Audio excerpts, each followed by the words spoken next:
Hey, welcome back to the channel. Just wanted to go over a couple of mods I'm getting ready to put in. Well, I've started. After about 600 miles on the CB500X, took it in for first service. Decided to do first service in the dealership just so they could give it a once over, make sure everything was going well. That pretty much entails the oil change, filter change, safety check, kind of basic maintenance on the bike. But while I was in there, there's a port built into the CB500X that's not installed. It's there for a 12-volt accessory port so that you can charge accessories on your bike while you're riding. And it's kind of wired by Honda, is my understanding. And so when you put the 12-volt port in, it's already ready to connect basically to power. And so at the end there's just a small connector that goes together. So it's an inexpensive part, and it's basically an inexpensive install for the dealership.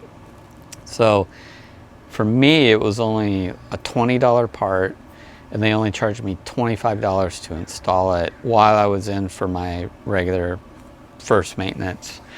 Since then I have quite a few miles on this, but that was when I took it in. So I haven't added these accessories yet because, as someone who's still learning my adventure bike, I don't want to be distracted by Bluetooth or a lot of additional screens like GPS or my iPhone hooked up to the bike. Pretty much just been riding this pretty bare bones up until now, and now that I have about 1,500 miles on it, I feel pretty comfortable riding now.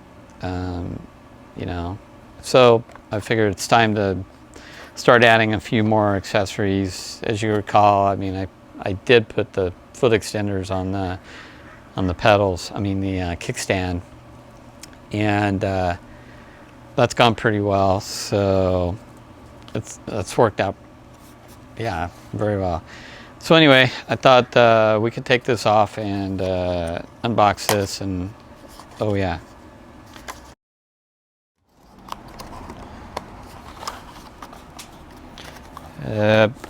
Yeah, basically it's pretty straightforward.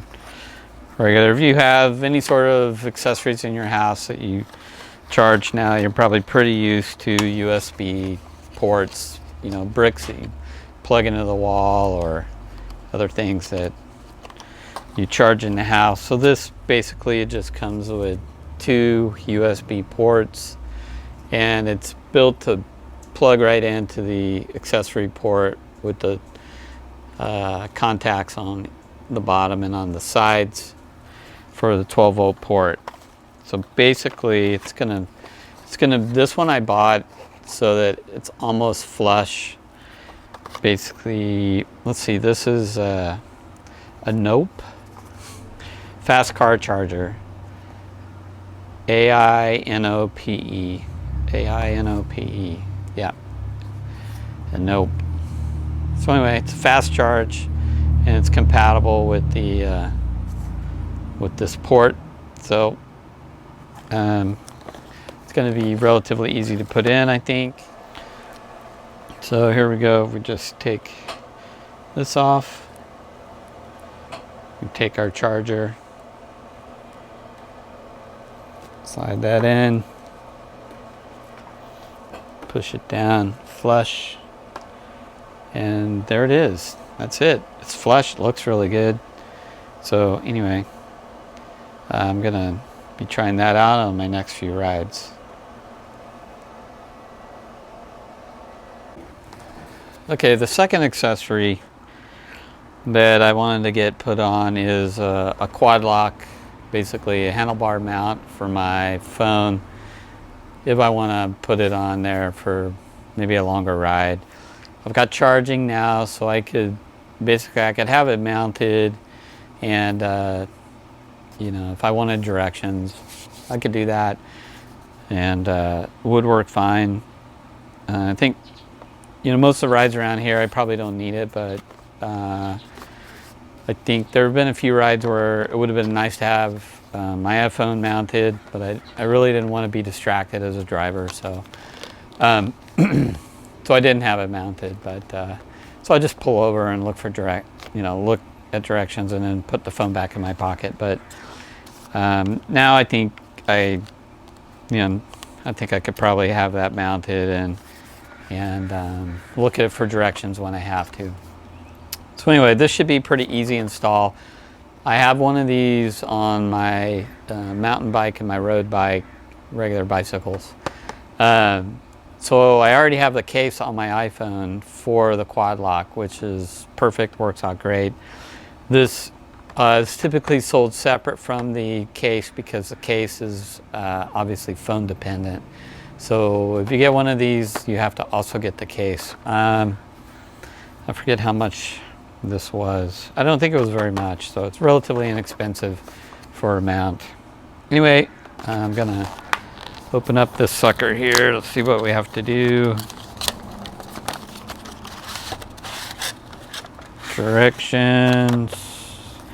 Oh, they even provide the hex tool. I had my hex tool out just in case, but so looks pretty easy. Remove before use. That screws in. This is the lock here. This looks like goes on the handlebar, and then they give you a couple of spacers depending on what size handlebar you want to put this on, or accessory bar. So which is good because my handlebar sort of changes sizes a little bit from the upper part of the bar to the lower part of the bar. So we're gonna look at this and see which one I need, and I'll go ahead and get this installed, and then I'll come back and tell you how it went. All right.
Okay, so there it is.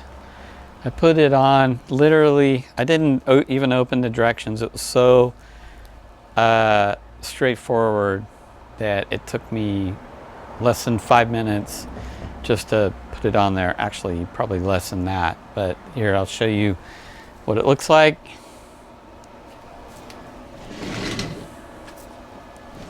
So here's the phone mounted.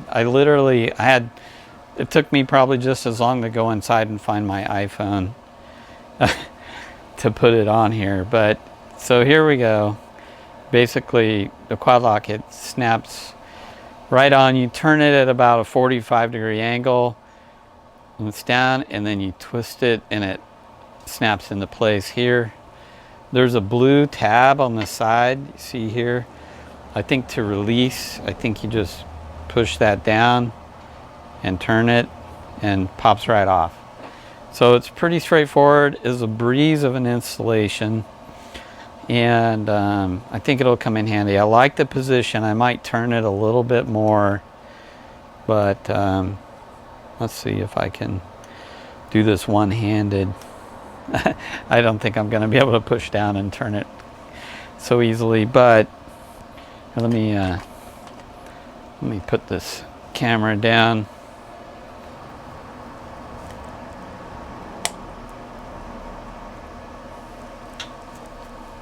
And there you go, snapped into place.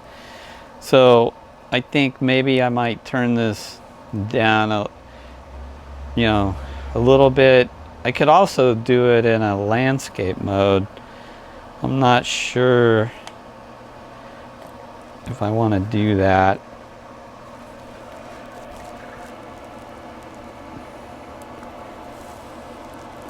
There we go. So that's like a landscape mode. So I'd have to turn it down a little bit, I think. I mean, in a riding position, I think that might be okay, but I still think I'm going to turn it down just a little bit for a little bit better visual. This is the main screen's quite steep, so this is pretty flat. I think what I'll do is ride with it a little bit. Landscape, portrait, probably going to turn it down a little bit and see what the optimum position is on that. But now that I have charging and I have the phone mount, at least I won't have to pull over for directions anymore, so that'll be good. And I'll try not to get distracted by having a screen and directions, obviously, which is why I've done 1,500 miles without it, so that I wouldn't have distractions and that I could, get better on my bike at riding. So anyway, those are my next two. I've ordered a set of crash bars for this bike as I'm going to gear up for, I don't know that I'll get any real adventure riding or camping in this year. I've been learning all summer, riding every week, getting more mileage, getting in some twisties and stuff. So I'm going to get the crash bars on soon. I've ordered some luggage too.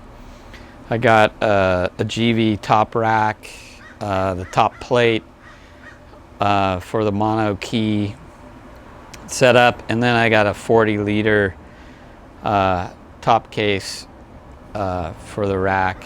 So that'll be my first piece of luggage, and I'm looking at what type of side luggage I might like, and there's a few other accessories I'm thinking about too. So I'll continue to film as I upgrade my Honda CB500X, and hopefully, if you're a Honda owner or you're an adventure rider, you'll like what I'm putting on my bike, or at least see how it works, and then you might want to order the same thing for your bike. So anyway, thanks for joining me, and hopefully you'll keep up with some of the mods and some of my rides as I continue to ride in the hills here and get better at riding my CB500. Anyway, thanks for joining.